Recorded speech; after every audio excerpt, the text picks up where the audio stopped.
Hello, everybody, and welcome to this decision meeting at Portsmouth City Council. I'm Gerald Fenner-Jackson, I'm Cabinet Member for Transport, and I am chairing this meeting, so welcome, everybody. Just a quick bit of housekeeping about fire alarms. We're not expecting one, so if one goes, it's real, and we meet at Queen Victoria. And don't use the lifts, and if you signed in, please sign out on the way so they don't come and search for you.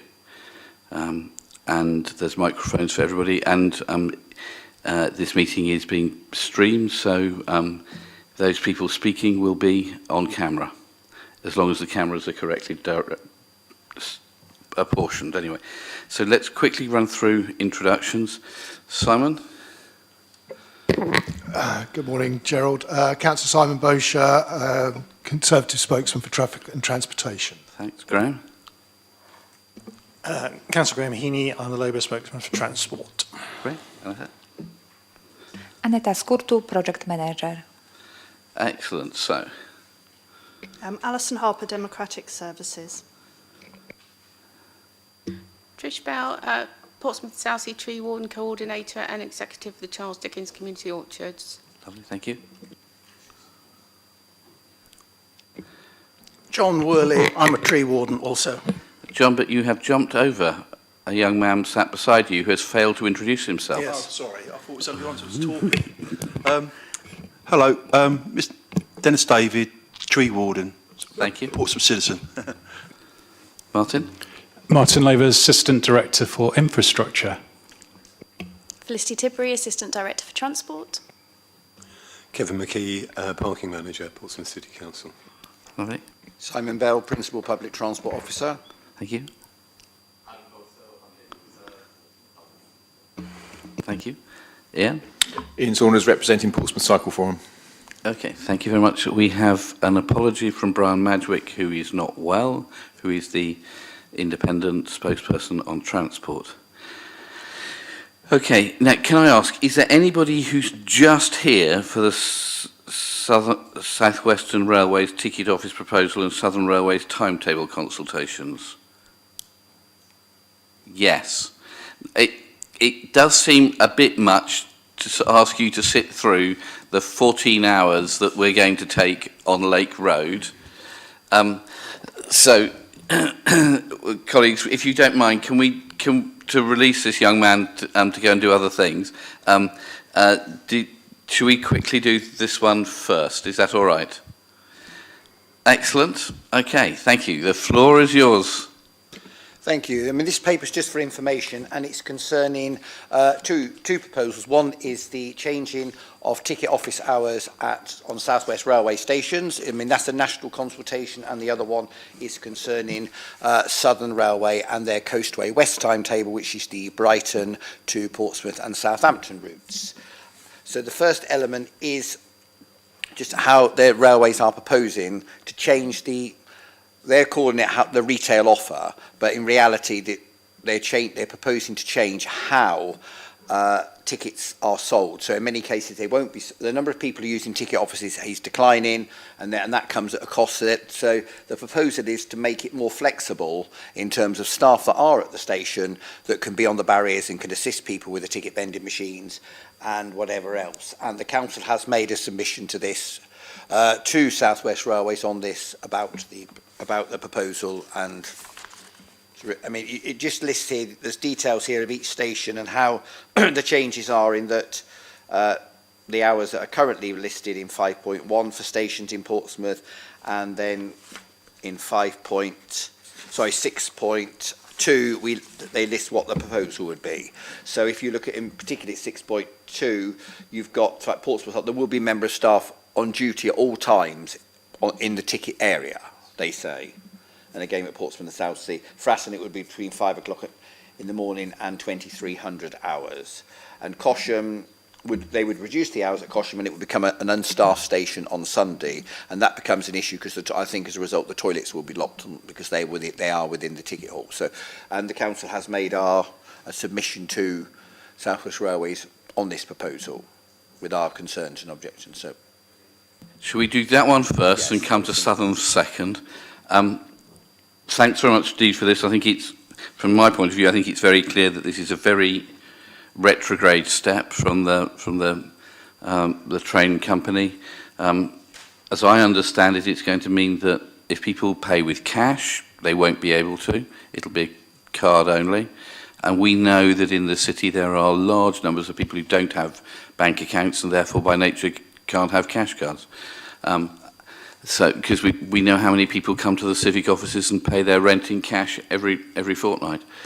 And I think there's also a considerable concern that some fares are only available online, and that that there are people who we would want to tempt onto the railway who will now feel frightened about doing that and therefore less likely to take a train. Train traffic's down 30% since the pandemic, and this seems to me to be a way of making sure that not everybody feels welcome on the train, and therefore it's right that the City Council should write to object about this. Simon, Graham, any? Microphone, please, Sorry, Graham. a couple of questions, if I may. On 6.1 on the table where it talks about station category and it talks about Portsmouth South, it says full retailing capability with expertise available to what retail choices until full transition to digital retail. So am I right in understanding that the plan is that no personal service will be available at Portsmouth South? You'll have to buy tickets digitally, and you can't be able to buy tickets, you know, off other ways. That's what it appears to imply. Councillor, that's not how I understood it. Under their I mean, although that may be how they've worded it, I understood there would be a member of staff on. If you look at the table, it says at Portsmouth and Southsea there will be a member of staff from midnight to 23:59. So there will be someone in the ticket hall 24 hours a day. They're saying, which is interesting because there aren't trains between the hours of midnight and 4 in the morning, or for a period. But I mean, there are obviously staff also on the platforms for dispatch purposes, to dispatch trains, particularly on the higher level platforms. But yes, but they've indicated there will be a member of staff available. But I suspect longer term, one could see this may lead to that way of going, because in addition to the use of ticket machines is also going down, surprisingly, as people use more apps. I mean, I think that's what it says, until full transition is available. So there is a further plan to remove all abilities to buy tickets except presumably online. So, Graham, where I think they're going is that, as you know, there are people who are by the barriers, and they're going to retain those, but expect them to sell tickets as well as open the barriers, and that all the people in the ticket offices will lose their jobs. I mean, the practical of it, I've been using trains recently because I've been going to the proms in London, and one of the interesting things about the ticket vending machines is where they are placed at Fratton, where I tend to buy my tickets, is if you're looking at the screen, there's a reflection from a light sunny day, and it actually makes it quite difficult if you're slightly visually impaired, and if you can't see the screen properly. So actually there are practical difficulties in the way that I spoke to a member of staff about the machines. She said they are planning to upgrade them, because the other thing is they have in the past given me the wrong ticket. I have put in what I think is the correct journey, and it's given me a ticket for a slightly different route, which if I was done, I would have been told off. So these machines are not entirely reliable even when you think you've done the right thing. So the other astonishing thing that I saw from this report was paragraph 5. Apparently South West Railway don't know how people buy their tickets at the stations, which is incredible, really. You would have thought that would have been a piece of information they would know, because that should inform what they're doing. If they don't even know how people buy it, how can they possibly ask for changes? So it does seem to be a retrograde step. And also, given that the government are encouraging rail companies to provide a more logical and rational system of ticketing, until we sorted that out, it seems to me you shouldn't be making changes to the way tickets are sold. So, yeah, I support a lot of the comments in here.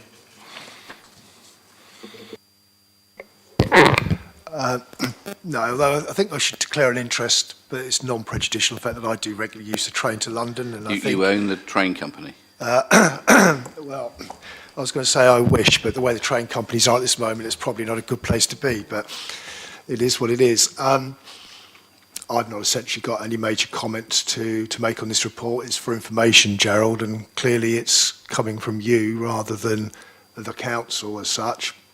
I did have one somewhat light-hearted comment to make. I'm just trying to work out who exactly has managed to get from London to Gatwick in a car in 88 minutes. I I'm coming up that we're just doing Southern. We're doing ticket offices first. I'm going to come to Southern in a moment. It's okay, I'll come back on that one. Okay, then. we'll come back for a reprise on that. Okay, all right. Thanks. That's ticket offices done. Southern.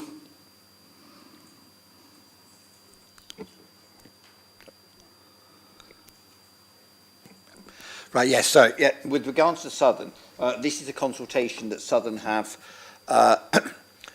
put out, and it's a 12-week consultation in terms of they wish to change, to recast the timetable and how it operates. And Southern is not, I mean, there have been a lot of reliability issues with Southern, but it's fair to say that they did come to us and gave us a lot of information about the percentage of trains that were turned short because they're running late and then they can't run back, so they turn short. So they don't get into Portsmouth, they turn just to Fratton, which might suit Councillor Heaney, but not others. And then also they turn short of Fareham before getting to Southampton. So so the proposal is to reconfigure the timetable completely and make it regular clock face. So the service that goes through Cosham, Southampton, Cosham, Chichester, Chichester would be every 30 minutes rather than every 15/45 minutes at the moment. So it's not evenly spaced at all. So it's not, so if you just miss one, depending where it is, you could have a long way. And the same applies with Portsmouth to the ones to Portsmouth are not evenly spaced. So they're proposing to do this.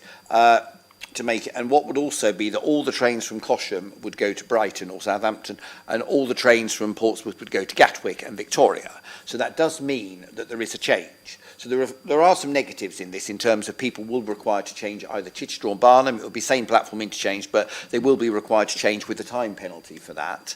And it will also mean that some of the services are slower. Because, for instance, the service from Portsmouth that goes to Gatwick and Victoria will pick up the smaller stations, not all of them, it will alternate the smaller stations between Chichester and Havant. So these Warblington, Southbourne, Nutbourne, Bosham, Fishbourne. So those ones will be covered by those, which gives those places a direct service. It doesn't affect Portsmouth, but it gives them a direct service to London. They say, I mean, there's a lot of new housing gone in on the whole of that corridor, quite near railway stations. At the moment, the shuttle only runs between Littlehampton and Portsmouth. So if you want to go to London, you have to change already. So there are some issues, and we've raised some concerns about particularly the increase in journey times, which is obviously a concern that you're adding up to 10 minutes or so. But I think, I mean, the plus point is that at the moment you get an hour back. Now, with this purpose, with the proposal, you would get 2 an hour back, although they may have to change. So it gives you some flexibility in addition to that. Okay, thank you very much indeed. Simon, your breakneck speed route to Gatwick. Yeah, I was just questioning 11.3 to a certain degree. I don't disagree with what Simon's saying in that respect, but somebody's Google mapped the car to demonstrate some statistics there. I would argue that 88 minutes doesn't factor in. I've just actually looked at it on my map, and actually it's currently 100 minutes, so it's exactly the same as there. In fact, 97 minutes I've looked at it if I wanted to leave here now and drive by car to Gatwick. That obviously doesn't factor in everything like parking and getting into the terminal, whereas when I have to go abroad, I regularly use the train to go to Gatwick because it goes straight into the South Terminal, and then you've got the little link if you want to use the monorail. So I think that 88 minutes is a little bit disingenuous, if I'm totally honest, and being used as a statistic to demonstrate a point. But I get where you're coming from the wider issue, and I would argue that 11.3 is a little bit erroneous in this particular instance. Okay, Graham? Yeah, I had a quick look at the consultation when it came out, and I'll be making my own responses because I do use that service to Chichester and sometimes to Brighton as well. One of the interesting things I discovered earlier in the year, this is now some months ago, so I'm not quite sure how up to date it is, but I was talking to somebody at Havant because I'd gone to Chichester, but the trains got delayed and there was a problem because the Chichester got cancelled. And I was chatting to one of the staff at Havant who was trying to sort of let people know what was going on and organising everything else. And they said, oh, the problem with Southern is that since COVID, they haven't recruited enough drivers, so they're making their staff work rest days, and some of them don't want to do it, and people calling in sick, so they really don't have enough staff, particularly drivers, to cover their service. So this is why their services keep getting cancelled. So it seems interesting that this is the story we're being told by people who actually work on the system, yet they're trying to present this as it's a reliability issue, but they actually do have an issue around the way they run their services, and they're probably not got enough staff to run the services they do run, which is something they really ought to address. Okay, I think for me the worry is that the proposals from Southern mean that the journeys from Portsmouth to Southampton are longer, the Portsmouth to Gatwick train time is longer, the Portsmouth to London train time is longer, and actually we're trying to increase the number of people who use public transport as a viable alternative to the car, and making journeys longer. And I don't know when they were last did to take this long, probably Victorian times, is not a sensible way of moving. So I accept what Southern Railway say about their reliability, but if Graham is right, then this is an issue about them recruiting and training enough drivers, and that needs to happen. I think people in Portsmouth are going to get a worse service, and therefore we need to be saying to Southern Railway we don't support what they're doing in terms of offering a worse service.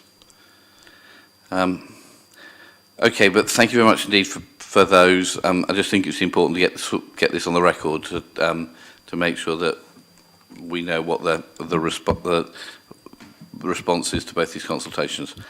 Okay, it's just for information, but I think it's worth highlighting this. So thanks very much indeed for that. At which point, let's move to Lake Road. And we've got deputations from Ian Saunders from Cycle Forum, John Worley from the Tree Wardens, Trish Bell also from Tree Wardens, and Martin's going to read one out from the Southern Hampshire Bus Operators Association. But let's first have presentation from the asset to walk us through the proposal. Thank you. So a purpose of this report is to consider representations received during the TRO 39 consultation for the proposed waiting restrictions and bus lane on Lake Road in Portsmouth. Lake Road is a key corridor linking many local bus services from central area of Portsmouth to the city centre. The scheme extend incorporates Lake Road, this section, between Cornmill Roundabout on the west and Lake Road Roundabout on the eastern side. Currently, the traffic movement between Lake Road east and west is often held up at the approach to the roundabout because of dominant movement between the northern and southern flows, which often result in delay to the buses. The roundabout junction is known to have a high rate of cycling casualties. There is an issue with pedestrian severance, while some controlled crossings are present, and those are on Holbrook Approach and Lake Road West. There are no facilities on the northern approach, as well as eastern approach, despite being very popular crossing locations for pedestrians in the area. The Transforming Cities Fund is funding the South East Hampshire Rapid Transit Scheme, which seeks to improve public transport provisions and journey times across the Solent region. The South East Hampshire scheme focuses on enhancing public transport services through new and improved bus priority routes, making traveling by bus more attractive option for everyone. One of the 9 South East Hampshire schemes identified in Portsmouth is Lake Road, and this scheme aims to create a new bus link westbound area, as shown in here, for buses, taxis and cyclists along the Lake Road to avoid buses getting caught in the traffic and adding in the congestion within the city centre area, but also to provide more reliable and faster service for people travelling to the centre of Portsmouth. The other improvements are also proposed within the roundabout, And this aimed to create a safer and more direct cycling and walking provisions for cyclists and pedestrians. The improvements proposed include, on the northern approach, a tiger crossing, which is a combination of pedestrian, zebra, and a section for cyclists to give people priority on that approach, as well as the new tiger crossing on the eastern arm. Further improvements include addition of cycling phase to the existing crossing on Holbrook Road, as well as addition of signalized section for cyclists on the Lake Road West. Moreover, other improvements will include addition of and formalization of pedestrian footways through green spaces on that eastern approach to Lake Road roundabout, as well as on the western side. Traffic calming measures on Alexandra Road, including a raised table and priority, enhancing priority for people to cross, as well as the new zebra crossing on Cornmill Road approach. Other improvements in the area include installation of segregated cycling tracks on northern and southern side of Lake Road. Moreover, improvements to the landscaping and footpaths are proposed to make this area more cleaner, greener, and pleasant for everyone to enjoy. To achieve those proposals, a consultation and notification under the Traffic Regulation Order 39 took place between 12th of June and 3rd of July 2023. The aim of the TRO is to include no waiting at any time restrictions in place of pay and display parking spaces for approximately 16 vehicles, shown on Lake Road and highlighted in red, as well as in place of spaces for 2 vehicles on the exit from Cornmill roundabout next to the Salvation Army. Moreover, to introduce a bus lane for buses, taxis, and cyclists on Lake Road westbound, as shown on the previous slide. 28 representations were received, with 27 objections to the removal of parking for the reasons summarized in this table. Some of those reasons include elderly people being unsure about the accessibility, loading issues, picking up and dropping off services, as well as issues of finding parking in the area have been raised through the process. Moreover, one objection came from the private hire vehicles not being able to use the proposed bus lane facility. Furthermore, one representation of support was submitted for this TRO proposal. Through the scheme development and following the traffic modeling exercise, it is imperative that the carriageway parking along Lake Road is removed to allow for installation of the proposed bus lane and cycling-related improvements to balance traffic and public transport needs, but also to achieve the transforming city funding objectives. Various studies and parking surveys were undertaken by the project team to understand the demand on the existing parking base along Lake Road and to identify alternative parking provisions for both residents, visitors, and shoppers alike in this area.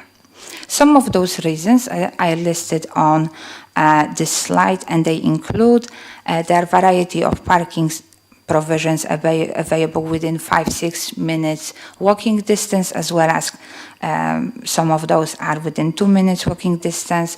In total, we are having around 2,000 parking spaces available within 500-meter radii from Lake Road. Residential area includes also 1 hour free parking to allow people to park in proximity to Lake Road. Moreover, parents and cars can also park on and can pick up and drop off children on the double yellow lines.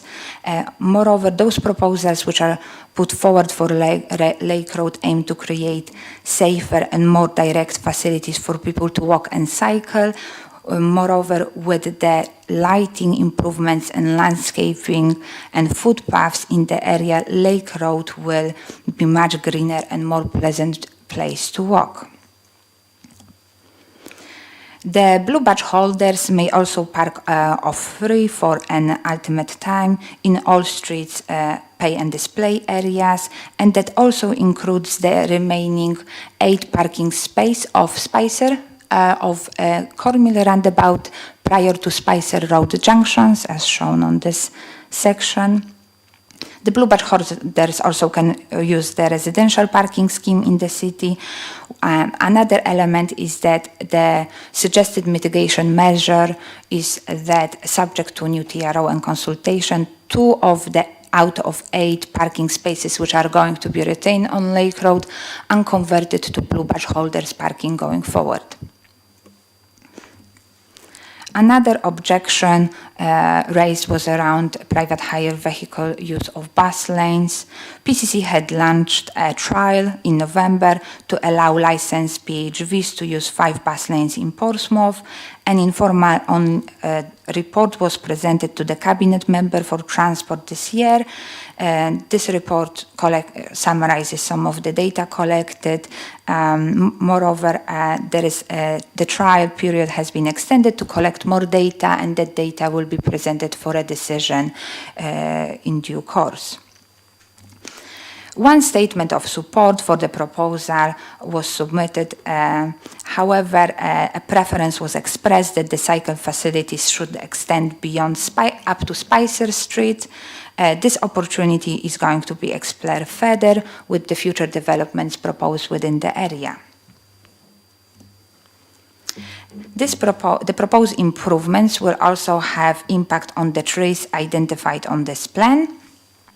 And starting from the left, tree number 1 and number 2 will be retained. However, it's a subject to an assessment during excavation works to enable for carriageway widening work, which is essential to accommodate for the bus lane as well as the start of the cycling facilities.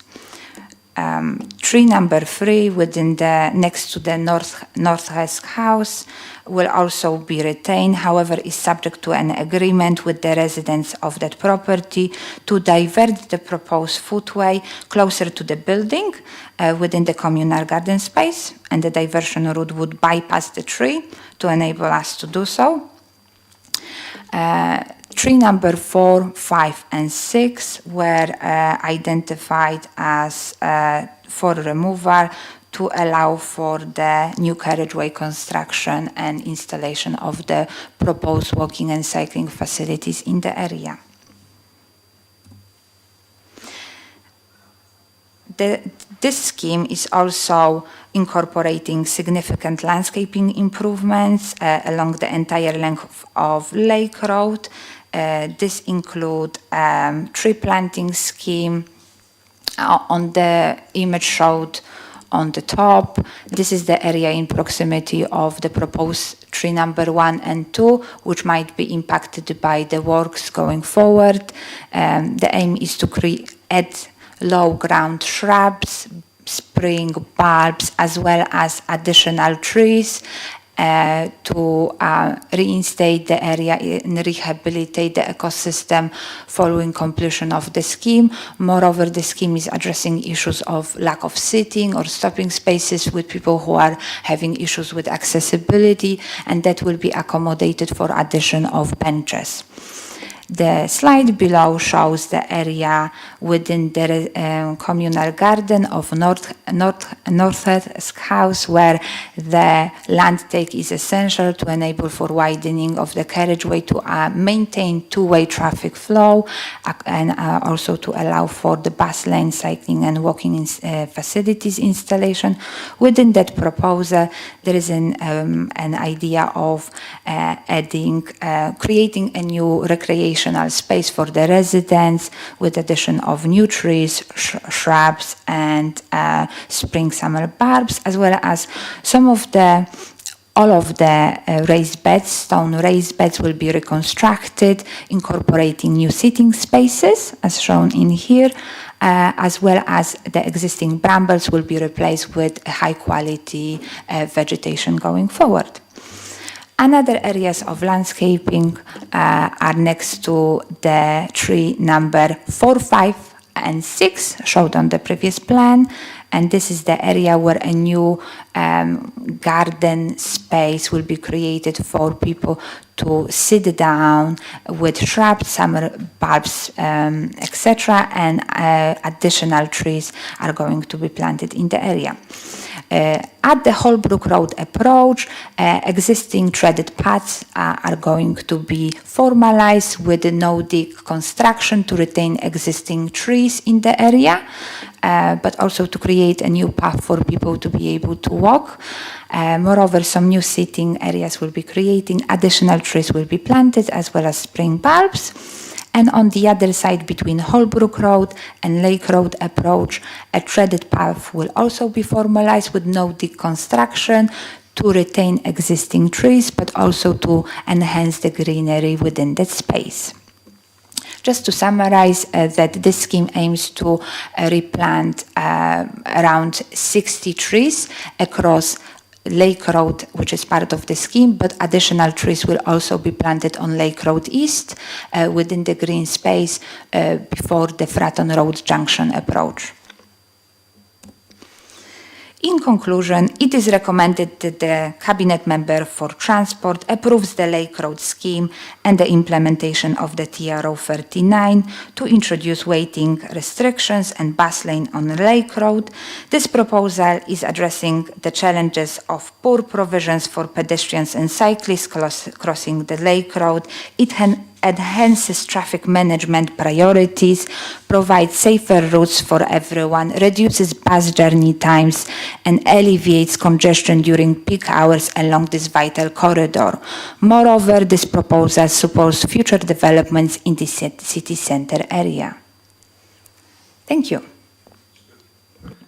Thank you very much indeed. Okay, let's go through to people who are wanting to speak. Ian, do you want to go first? Thank you.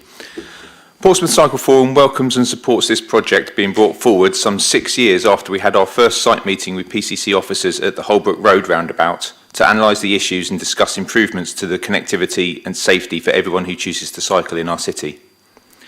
Whilst the roundabout part of this scheme's delivery is not covered under the TRO under discussion here, the changes involved do go some way to creating space for cycling at a location well known for its cycle collisions and injuries. We have previously highlighted our issues with the proposed design, mainly concerning the directness of the scheme and the potential for increased cycle and pedestrian conflict, but we acknowledge that the improvements have been made which should benefit those who are less confident about cycling on the road surrounded by motor vehicles. The removal of the pay and display parking spaces along Lake Road to create a westbound protected cycle lane and additional bus lane is the next logical step to assist the connection of the residential centre of Portsea Island to the city centre. The route also appears on the local cycling and walking infrastructure plan 21-31 as part of cycle route 301 section 13. As was demonstrated when the parking spaces were removed in favour of a cycle lane alongside the railway sidings in Goldsmith Avenue around 2016, the traffic flow actually improved as the running lanes were effectively widened, easing two-way directional travel, absolutely critical for the strategic road network and bus routes, and therefore contributing to the existing bus improvement plan as adopted by the Council. The changes as highlighted in the TRO also match the vision of the City Council's Local Transport Plan 4 to create a people-centred transport system and travels through a ward where, according to the 2021 census data included in the report, 57% of the population do not have access to a car or van, and 40% of people travel to work using sustainable travel. The road is also located inside the clean air zone, and so the increased provision for people who live outside of the area to change to a cleaner mode of travel for their journeys to or through the city centre. The additional loss of 2 parking spaces that are located on the circulatory path of the Cornmill roundabout are necessary to protect the safety of cyclists travelling into the city centre when exiting the proposed new cycle track. They are also currently located next to curbside barriers, further restricting the ease of their use for the elderly, those with mobility issues, and the loading or unloading for the Haven and Salvation Army buildings. In our response to the public consultation, we stated that we would have preferred the remaining parking spaces between the roundabout and Spicer Street be removed. But given the responses in the report being considered today, Perhaps these remaining spaces should all be converted to disabled or loading spaces given the proximity of the identified 2,000 parking spaces which can be used for those working, visiting or wishing to shop in Commercial Road. The responses to the report also highlight issues The responses to the report also highlight issues that the future redevelopment of the city centre north should be aware of when planning of the area around this location is undertaken, maybe with a dedicated blue badge car park close to the shopping area. The plans for this scheme have been around for a couple of years before going to public consultation earlier this summer. There must have been a negotiation about the redesignation of land from green space to highway, and so we are surprised that the tree wardens had not been contacted about the potential removal of 6 trees. We would therefore be happy to discuss any potential rerouting of the cycle track if that was required. We have previously raised concerns about the proposed layout of the access to the eastbound cycle lane with the project team. However, this should not restrict the decision to remove the parking. The scope of the Transforming Cities Fund has already been reduced considerably since the money was awarded due to the cost increases that have hit the country and the construction sector. This in turn has also delayed the various projects that were supposed to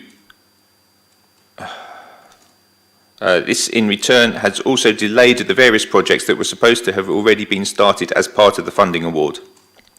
It is also worth noting that a decision not to approve this scheme or to delay it further could also be used to mark down the City Council's local authority active travel rating with Active Travel England. The initial ratings were released in March 23, with Portsmouth ranked in the second lowest level, which meant that they were assessed as having some local leadership with basic plans and isolated interventions that do not yet obviously form a plan for a network. Active Travel England's website states that these ratings are used to guide the initial allocation of active travel and capability funding. Higher rated authorities are eligible to access more funding, however effectiveness, quality and deliverability will be the primary factors in deciding final allocations. Portsmouth Cycle Forum's concern is that the additional delay to delivering the CERT schemes combined with other associated delivery issues from previous project funding rounds places PCC at a higher risk of being downgraded or restricted to which future Department of Transport funding rounds are accessed, and subsequently how much can be applied for. In the times of austerity funding where these funding rounds are being relied on to afford the planned schemes, this will place the Council Transport Strategy and its own climate emergency and net zero plans into a position where they cannot be delivered in the next decade. This scheme improves the options for sustainable travel in the city centre and builds upon other CERT schemes in the pipeline, while also opening up the possibilities to connect it to a wider network as part of the ongoing City Centre North development, which can in turn create safe, direct, consistent travel options for another east-west route in line with previously adopted strategies and implementation plans. Therefore, we support the recommendation to approve this scheme and the implementation of the scheme and associated TRO. Thank you. Thanks, Ian. John. Thank you. The Portsmouth and Southsea, my name is John Worley. The Portsmouth and Southsea Tree Warden Volunteers are sponsored by the National Tree Council and supported by Portsmouth City Council. Our business is with encouraging support of local schools and other associations is to plant and care for trees and to make the city greener. Last winter season, for instance, we planted over 2,500 trees in Portsmouth. We're very proud of our city and its ambition to double the city's canopy coverage as part of its aim to become a net zero city by 2030. We are delighted that Portsmouth has been granted the Tree City of the World Award for a second time. I've been asked to speak up for the 6 fine matured trees that look to be destroyed, perhaps needlessly, in this Lake Road bus lane and road widening scheme. We welcome the forecast improvements to public transport that this project promises and the reduced travel time for motorists coupled with improved safety for cyclists. We're aware that current proposals will involve the planting of several dozen new trees.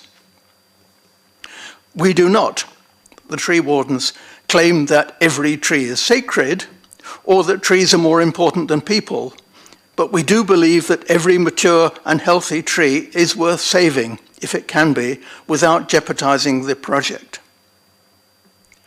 We believe that in the interest of saving the trees, cyclists and pedestrians on the north side of Lake Road would be happy to forgo close proximity to the traffic and to meander between and around those trees to be saved. An excellent example, local example, of beneficial total segregation of cycle pedestrians from vehicular traffic is to be found in Landport Park, which runs beside Holbrook Road. We urge planners and decision makers to walk and cycle the length of Landport Park before walking the west side of the footway of Holbrook Road for comparison. The planner's traditional mindset, which appears to value trees only by their cost of removal, is increasingly out of step with a growing public awareness about the ecological value of mature urban trees, the heritage they represent to people, similar to old buildings, and their importance to civic pride, the urban scene, and the war against climate change.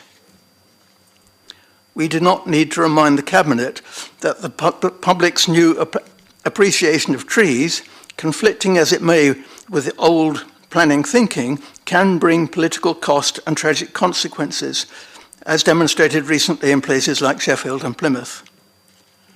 We do not demand a halt to this project, but we do request planners to increase the value they assign to the city's established trees, which may seem inconvenient to their new traffic schemes, that they exercise more imagination in finding ways around our trees. I need to add that a lot has happened in the last week since the tree wardens became aware of this scheme, and I'm very grateful for those changes. My belief, I think our belief, is that on the north side of Lake Road, with advantage, the pedestrian path and the cycleway could be entirely separated from the traffic route, and there's plenty of room between the trees to affect a good cycle route as it is through Landport Park. Thank you, sir. Thanks, John. Trish. I'm Trish Valve, and I am the coordinator for the Portsmouth and Southsea Tree Wardens and the Charles Dickens Community Orchards. I wish to speak up for the trees as the Portsmouth and Southsea Tree Warden coordinator. Often these trees will live a lot longer than we do, and in some cases for hundreds of years. Some of these trees in this area are 50 to 60 years old and are exceptionally valuable. We are custodians of these mature trees. The trees promise to provide us with oxygen and clean air that we breathe. This is vital in our clean air zone. It's very important. Their value increases as the tree ages because it does more to help us. As a city, we must show we value our trees. They are our green capital assets. We are not against the bus lane, removal of parking spaces or the cycle lane. We understand the need for these. Please include our healthy mature trees and work around them and include them. Make them centerpieces. Increase the diversity and cultivate the rare trees of the city, please. Experiment with new types of trees, new ways of planting them. Please think of the future of our city. We need these trees. We understand that it may be possible to reroute the cycle lane. We ask you to seriously consider this and save the trees that you can. Thank you. Martin, I understand you have one to read out. Thank you. Yes, I'm just going to read out the deputation from the South Hampshire Bus Operators Association. So this is a letter signed by Simon Goff, the Managing Director for First South, and Mark Reddy, Managing Director for Stagecoach South. And it starts, as principal bus operators in the city of Portsmouth, we wish to make a written deputation in relation to the above matter going before the Cabinet member for the Transport decision meeting on 10th of August. I realised that was delayed and we're here today on the 18th. We wholeheartedly support the recommendation in the report which approves the Lake Road scheme and the implementation of TRO 39/2023 for the introduction of waiting restrictions and bus lane on Lake Road, Portsmouth as advertised. We have worked closely on this project with the City Council on the development of the SEHRT programme since its inception, bidding, funding and design stages, and are convinced that the proposals, which include a new bus lane between Lake Road and Cornmill roundabouts, will lead to journey time savings and journey time reliability improvements on First Services 3 and 7, as well as Stagecoach Service 23, travelling towards the city centre. The proposed journey time savings of up to 3 minutes are not only an important reason why DFT funded this scheme, but also a vital element of the wider bus service improvement plan, which has journey time reliability and reduced bus journey times as two essential elements to improve bus services in the city. In a recent resident survey, over a third of city residents use buses more than once or twice per week, and the need to improve bus services, including journey times, is a top priority of residents as well as bus operators and the City Council. We look forward to this scheme being delivered and continuing our strong partnership to increase passengers, improve reliability and decrease bus journey times in the city. Thank you very much, Martin. There's been a lot of work done on this scheme over several years, but over the last few weeks there's been quite a lot to try to make sure that we have a scheme that meets different needs. So I'm pleased that it looks as if we've been able to make some improvements, and this scheme to me seems as if we're going to be able to help improve bus times. I did have a discussion with the bus operators to see, because there's only a bus lane in one direction, and clearly it would be better if we could have bus lane in both directions. And I had a discussion with them about what they thought of sharing the bus lane with cyclists, and their view was they would prefer to have a bus lane in one direction with no cyclists, as opposed to bus lanes in both directions with cyclists. So that's fine, sensible to listen to what their view is. This produces a safer cycling route into the city centre, which is again part of the city's plans, and safer pedestrian crossings at two places where people cross at the moment, but where there are no pedestrian crossings, one near Commercial Road and one at the southern end of Church Road, I think, Church Street, my apology. I was concerned about the loss of parking, but this is pay and display car parking, so this is not residential for people living in the area, and there is an awful lot of empty car parking around Commercial Road, so that seems safe. But we've been to talk to the Salvation Army, and their need for people being able to drop off their kids for nursery, but also people attending events, services, recitals, etc. And I think we've been able to be flexible with them. And also we need to look at protecting the trees where possible. So I'm going to suggest 3 additional recommendations following discussions with people. The first is that there's and this is a request of Councillor Cal Corkery, a 2-metre fence is offered to the residents of Norsk House to aid privacy in their gardens as on the opposite side of the road. Secondly, that the western 3 trees, T1, T2 and T3, that are threatened with removal are saved, and an examination is made about whether reducing the width of the bus lane and the vehicle carriageway by around a foot to keep them further away from the roots of the trees is possible to help protect those trees. And thirdly, that in future the tree wardens are treated as a statutory consultee in all construction projects where trees are at risk, and their comments noted in all reports. So my feeling is we should proceed with those caveats, but colleagues, Graham, do you want to go first? Do we have a copy of the new recommendations? No, because I've written them. I know, but we would like a copy so we can read them, if you wouldn't mind. Okay, in which case, can I suggest then we have a quarter of an hour adjournment so we can go and get that typed up, and so people can see that if you want them on paper. Simon? Can I just ask a question before of course, we do that? I sort of don't disagree with what you're saying for the fence and Yeah. for the statutory consultee. My concern is the middle one, Yeah.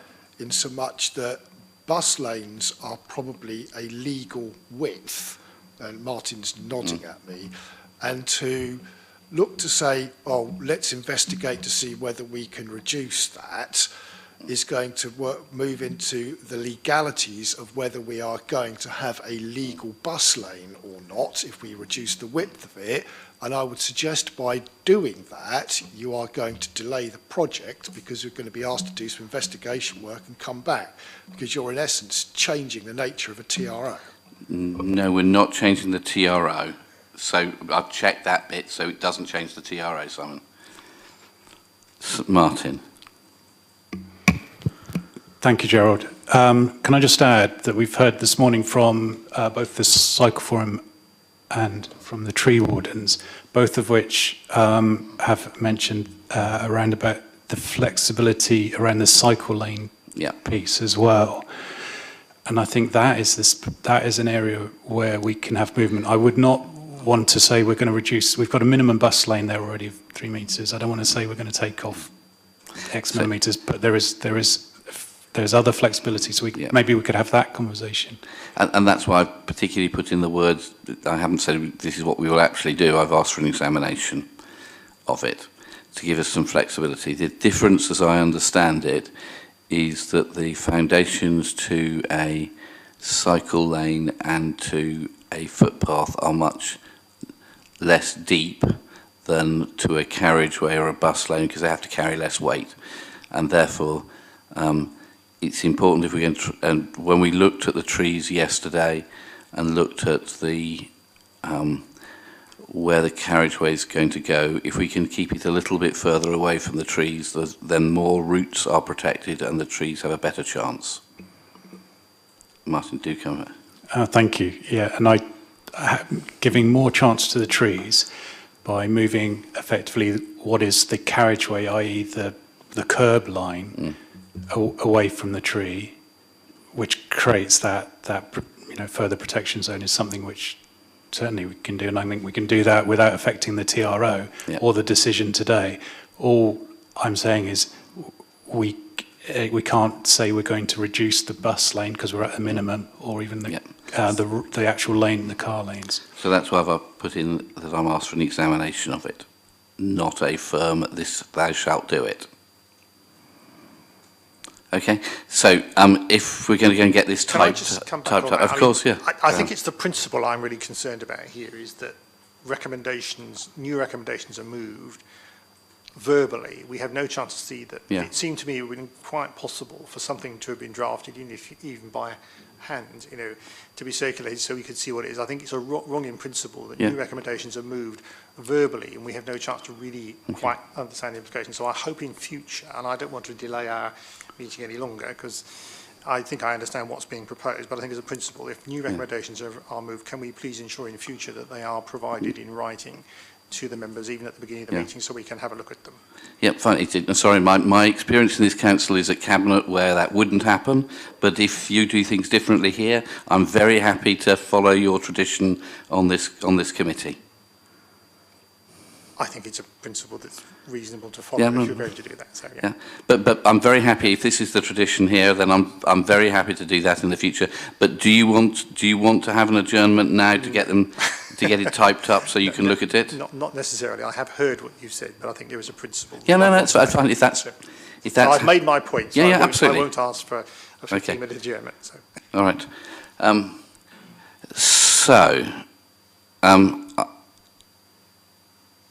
Simon, do you want to come in?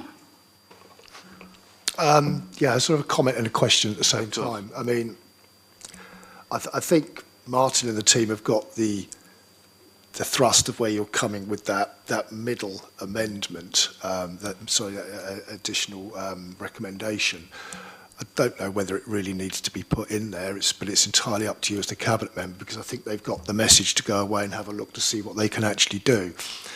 I do have a question, just for clarity, because I wasn't quite certain in the presentation and in the report because there was a comment around a potential new TRO for Blue Badge parking on Lake Road.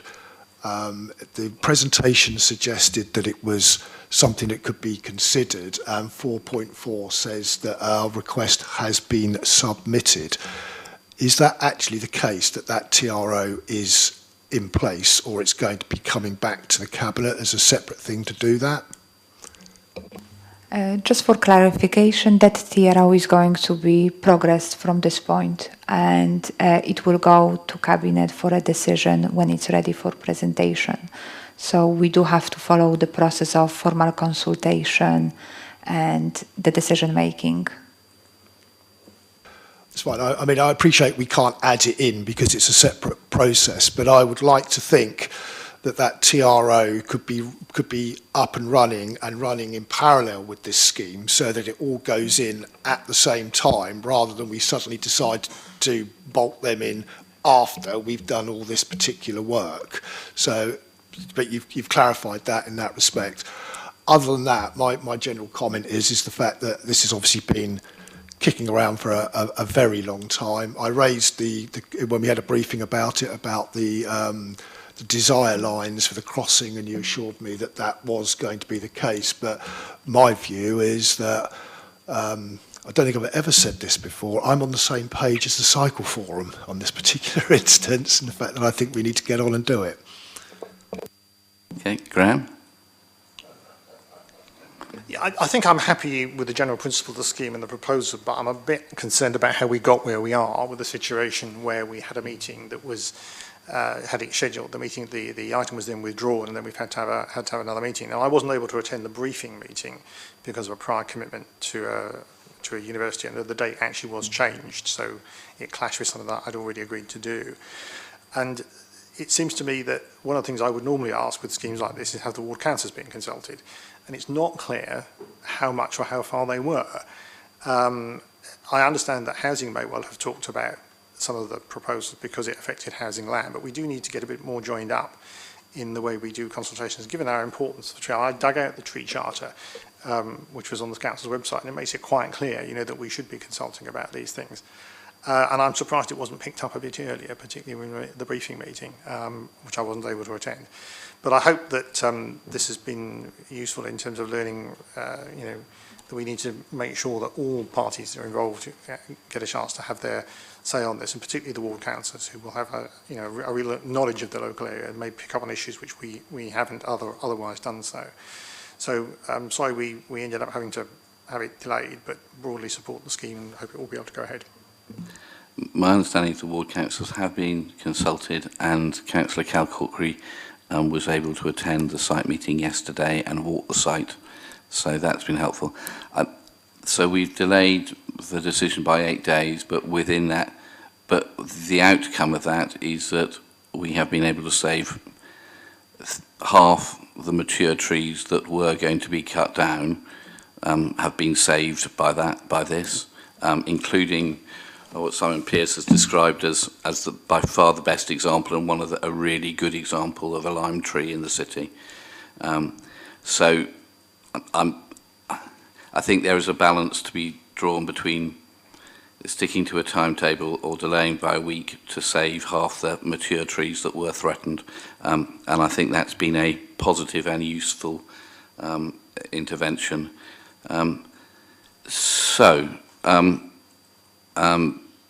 I think we then come to a decision, and people have heard the amendments that I have suggested. And Martin, are you all right with that? Remind me what that last amendment was. So that the tree wardens will be treated as statutory consultees in all construction projects where trees are at risk, and their comments noted in all reports. Yes. What was the second one? The second one is that the western 3 trees, T1, 2 and 3, threatened with removal are saved, and an examination is made of the bus lane and vehicle carriageway to see if they can be reduced to help protect the trees. Yeah, I'm okay with that. Of course, Simon. On the last one about the tree wardens being a statutory consultee, and I agree with it, and I'm going to be a pedant around standing orders and the Constitution now. What you've decided to do in transportation would apply to transportation projects. Yes. But it won't apply to any other projects involved in planning matters or anything like that.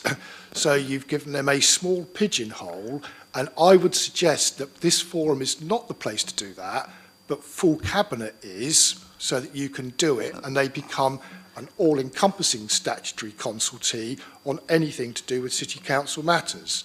Because arguably, you're looking at it from a road point of view here, but when we redevelop the city centre, albeit there aren't a great number of trees there, and an awful lot of trees may or may not get removed, or other projects as such, they would not be a statutory consultee under those guidelines.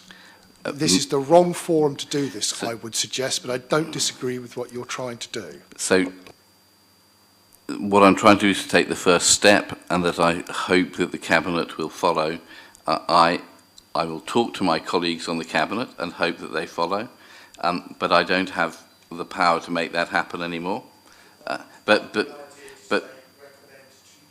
No, okay, and maybe recommend to Cabinet that they examine this for other areas of the City Council's work. That sounds sensible. Felicity, you're waving. Thank you. Can I just clarify the second recommendation that you're putting forward is that you are not expecting a paper to come back to this meeting? Yes. We can proceed with the scheme and investigate outside of this. And can I also ask just to clarify the first recommendation as well, please? That a 2-metre fence be offered to the residents of Norsk House to aid privacy in their gardens as on the opposite side of the road.